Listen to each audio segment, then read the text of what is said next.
What's good, everybody? Welcome back to Boompa World. I have now played through the main game/story of Pokemon Sword and Shield twice, and although there's many shortcomings, maybe a few things the original fans may raise their eyebrow at, it still gave a lovable world, a classic Pokemon adventure, and some good monsters to throw hands with. I enjoyed Pokemon Sword enough to get the $30 expansion, so now we got that $90 Pokemon game flexed out on my Switch.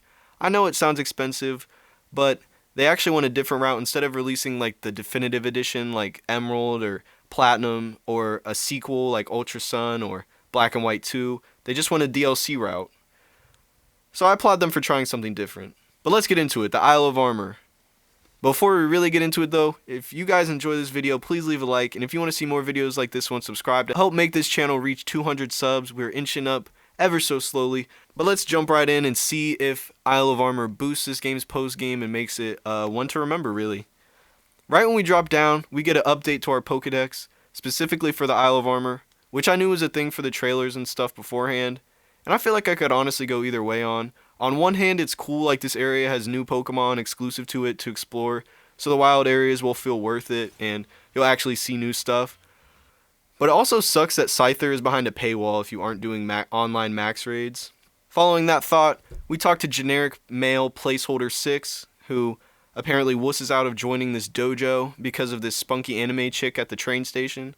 Like, bro, to live in an anime world filled with monsters and to be scared of this quirky anime chick, you know, I'ma just shut up. I had to battle her, though, to earn my spot, and after I destroyed her, she tried to get me to stay away from the dojo because she knew I'd surpass her, but that's just because I'm the main character and she's programmed to only have 2 Pokemon while I have 6.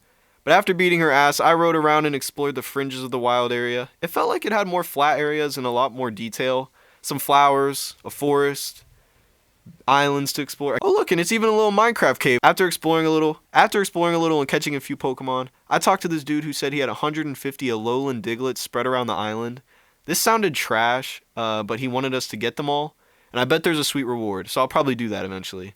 But just going around the wild area, there was really a good variety of Pokemon. A lot of fat pink boys, some cows. But I went to the dojo against Clara's word and met the anime version of Jimmy Neutron's son. What? What the fuck? Or the anime version of Jimmy Neutron's mom named Honey, and her husband, the Pokemon version of Master Roshi. This guy, Mustard. I have to fight him and I beat him too. Apparently he was a previous champion before Leon, and he also compares me to a young Leon, well, which was a touch which I appreciated. It was kind of cute. But after we beat him, I guess we're worthy, and we got our dojo uniform, and it starts the first trial. Master Mustard wants us to chase after these fast slowpokes, which sounds asinine, but it's just one of those trials to mastering this dojo. Just from the first 30 minutes or so, you could tell this DLC was leaning a lot more on the humor side of the main game. It felt like some of like those goofy side missions, but they were placed front and center, and it was memorable. Like I was the main character in like a goofy filler episode of the anime or something, which is what 6-year-old me would have died for. So somewhere inside me, 6-year-old me's lit. But after you beat the 3 slowpokes, they basically start praising you and give you a choice of the 2 Gen 1 starters that we don't have yet. I picked Bulbasaur because I wanted that big Gigantamax flower, because you get the Gigantamax form of these guys this time. Oh, and wow, this reused miner girl from the Galarian mine that's built like a basketball player modifies our bike to look cool and futuristic. Thank you. Bye, bitch. The next mission after those slowpokes or the trials, they asked us to get some max mushrooms for Master Mustard's soup. Look at him play the Switch, what a bum. Maybe these little dumb tasks are like the ones in the Karate Kid and will teach us a bigger lesson. At this point, I decided to get a whole new team for this area with just Pokemon I got over here because I didn't want to get bored. The areas are full of Pokemon that make sense in these unique environments, as expected, but it felt like they went like that extra mile here. Oh yeah, I also grinded for all the 150 Diglets, shout out to this YouTube tutorial. It was reminiscent of the Korok seeds in Breath of the Wild, but a little less intense. But this was cool. The reward was pretty sweet. Every few increments, you get a different Alolan form of a Pokemon. Here's a few I got on the screen. I got the starter. I got the Fire Starter because I chose the Fire Starter in the main game of Sword. But yeah, I pick up some of the mushrooms. We fight our Twitch streamer girlfriend. Again, we battle her. Then we run back with the goods. And before we eat, Clara busts in and tries to one-up us again. She's got some mushrooms too. This is so classic anime tropey, the uwu girl trying to one-up us because we're not, like, in love with her or whatever. But since we were the only two people who brought these mushrooms, we were the only people who got to face the third trial, which is a revamped gym battle versus each other. It's like the gym stadium was, like, reskinned to look old. Even with my new Isle of Armor team, I still managed to destroy her cheeks. Although it was closer than I wanted.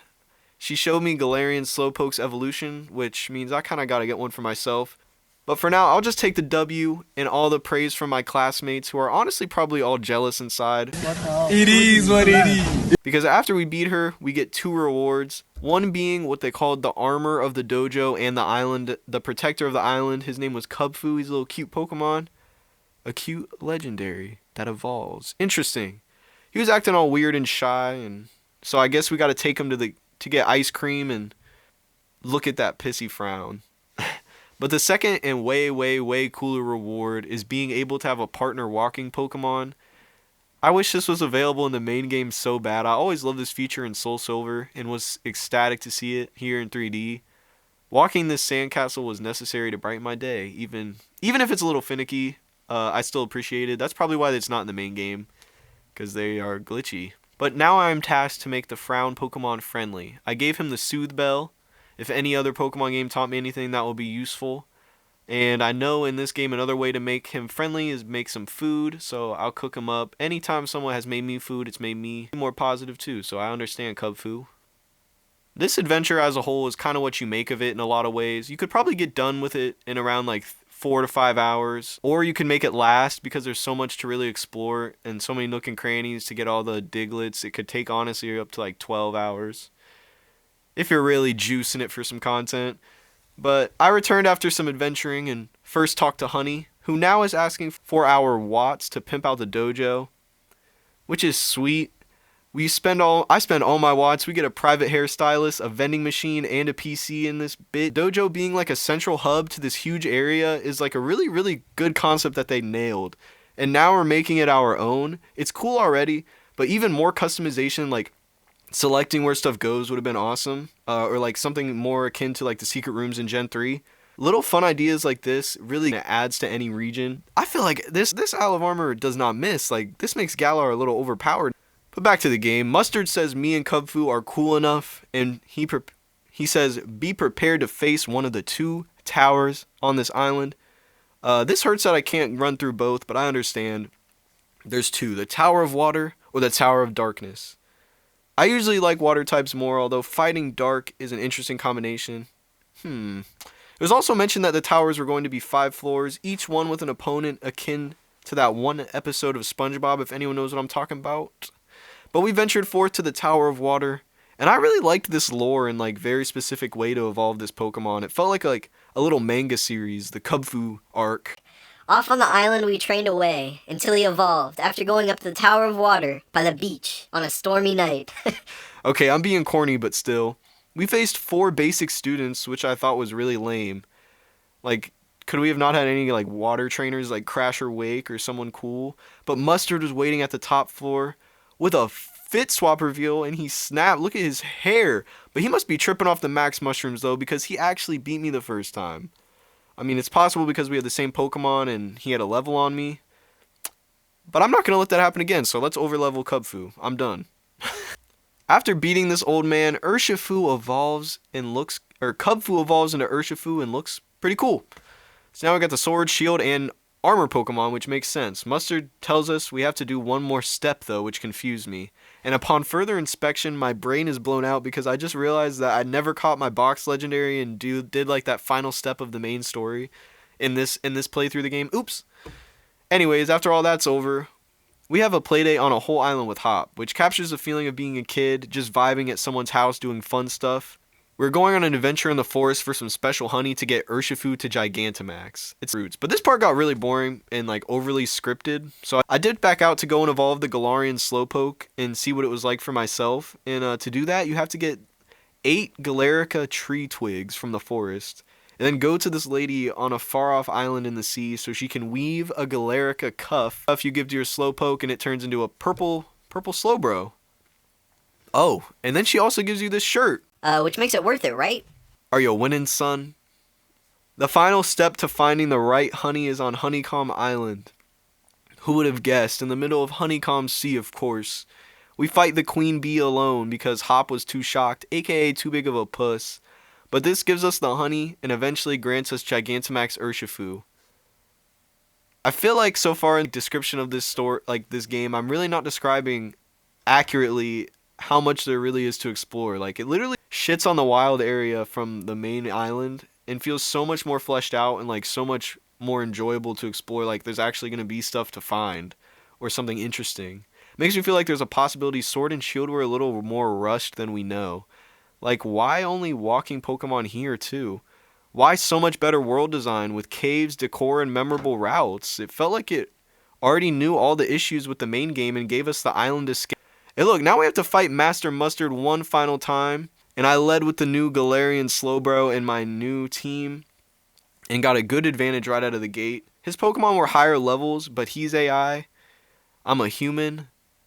Miltank earthquakes it up, and I gotta shout him out for his diversity and move pool. Clap it up for Miltank. But we were kind of exchanging blow for blow, tit for tat, and it was a really great conclusion to a great first dip into the DLC world for Pokemon and Game Freak. The Isle of Armor was really a ton of fun. Although some batted off his Pokemon behind a paywall, what you're actually getting is a whole Pokemon Sword Training Island anime arc experience. I had more enjoyment out of this than I would have if they did like Pokemon Staff. Like, it wouldn't have been as fun. There's a ton of good characters. They all have their own personality and musical themes. There's a bunch of ancient, mythical Japanese folklore vibes from this island, especially getting her own legendary Pokemon to raise and evolve. Not to mention a Gigantamax version of the Kanto starters. Clothes, hairstyles, and other additions were pretty much just fluff, but it was all good fluff and fluff that we can appreciate. I can see myself spending a lot of time on this island, upgrading my dojo, finishing the more concise island Pokedex. The amount of content that was here and worth doing is what separated this island from other Pokemon games. Nothing seemed like a hassle, and its own little story was very memorable and felt like what a home console Pokemon game more rooted in the anime would be like. Oh yeah, and this tips it. I'm gonna say I think this game might have the best post-game, with like all these DLCs included.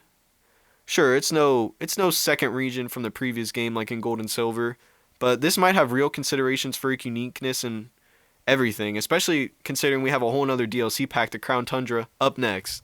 But I'll see you guys then next time when we cover the Crown Tundra, because I'm going to end it off here. Thank you so much for watching. Remember to like and subscribe, and I'll see you guys next time. Peace out.